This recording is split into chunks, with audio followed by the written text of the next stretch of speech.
And in all fairness, and masise maqinisweni, guys, most South Africans are suffering not because the government has failed them. Yes, we agree. There are certain problems that need to be blamed, or there are certain problems that the government needs to take accountability for and responsibility. But 80% of South Africans are suffering because of this government will save us mentality, guys. A lot of us are suffering in South Africa not because there are foreigners that came in and took our jobs, or there are people that took what, or the government looted money and everything, but because we have gotten this, the government will save us. We have idolized, we have made the government a hero in our lives so much that we cannot do anything without them, or we do not want to start anything of ourselves because without the government. The reason why I'm saying this is because I've seen a pattern over the past 5-10 years. Even most recently, there's a couple of guys, actors, who went to Panyaza Lesufi's office to go and complain. They were there on some, hey, we are there to drop a memorandum of what. We are here to lay our grievances. We are, you know, the lingos, when they start picketing or striking.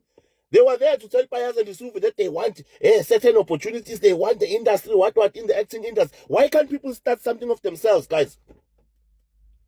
Americans out there, I show speed, out there doing YouTube. They are vlogging, they are streaming. They're on YouTube. They are not out there pestering their government. Because the government needs to give us funding in order for us to shoot a production. We are way past that era, guys. There's cell phones nowadays where you can take your phone. You can start a YouTube channel. Create something and the government will find you with something. Instead of us just sitting there saying, hey, we want a community hall to be built so that we can start a skill center, so that we can become what. Guys, we live in an era where we don't need skill centers anymore. The skill center is your mobile phone. We need to move or shy away from this mentality that the government will come and save us. The government is not coming to save us, guys.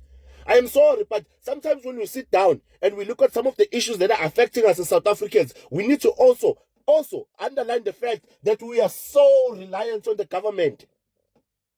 So reliant on the government that it becomes so hard for some of us to even start something without wanting funding or without wanting the government to become part of it.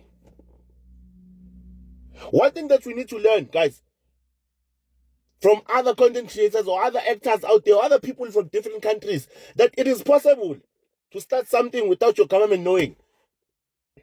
The fact that there's somebody out there who came from Ethiopia, through whatever means, came into your yard, the one that you had built outside of a room, and saw a potential for business, while when you were sitting there and thinking, I need to find Abantabas or Kashis and not start a business, that should tell you that there's something wrong within our brains. That should tell you that our thinking capacity, something is wrong there. I know some of you will come and say, you're speaking from a place of privilege. I'm not privileged, me. I'm not privileged.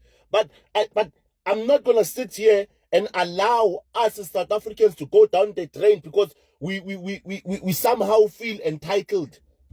By now, guys, we should know that the government has zero interest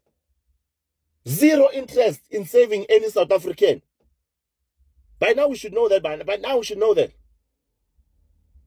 We need to get into a state of self-reliance, local self-reliance. We need to also let go of certain things that make the government to have a certain stronghold over our lives, like a 350, guys. What are we doing with 350? 350, now it's 370. What are you doing with 350 and 370? Show me something. Now people will say, hey, it helps alleviate poverty. Don't lie. People are even more poorer because of the 370, because you are reliant on it. You know every month I'm waiting on that certain amount of money. Hence it makes you lazy. It makes you not want to go out there and start something of yourself, because somebody is providing something for you. There's a story in the Bible that I like. I think it was after Moses. Abakolwa will correct me. I'm not really good when it comes to the Bible. But when Moses, after Moses had saved Abantu and freed them and took them to the land of milk and honey, People started complaining and saying, now we need food. We have no food. We have not what.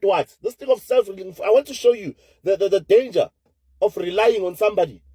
No, we can't. We don't have work now. What are we going to eat? I think fast forward, God gave them manna from heaven. Manna from heaven. People started becoming lazy from there. They started complaining again. This manna. We are eating manna every day. We want something else. You see the story? That's like a reflection of what South Africa has become. People being reliant on the government for everything. I really appreciate guys like Abo G. I honestly like using him as an example when you want to start something off yourself. He got fired from radio station, right? SABC fired him. Whatever that happened there. After being fired, instead of him sitting there, self-loathing or stressing about, hey, where am I going to find the next job? He was like, fuck this shit. I'm starting my own podcast. Fast forward today, Podcast and Chill is one of the biggest podcasts in Southern Africa. The biggest, Baba. It even has subsections or whatever they call them.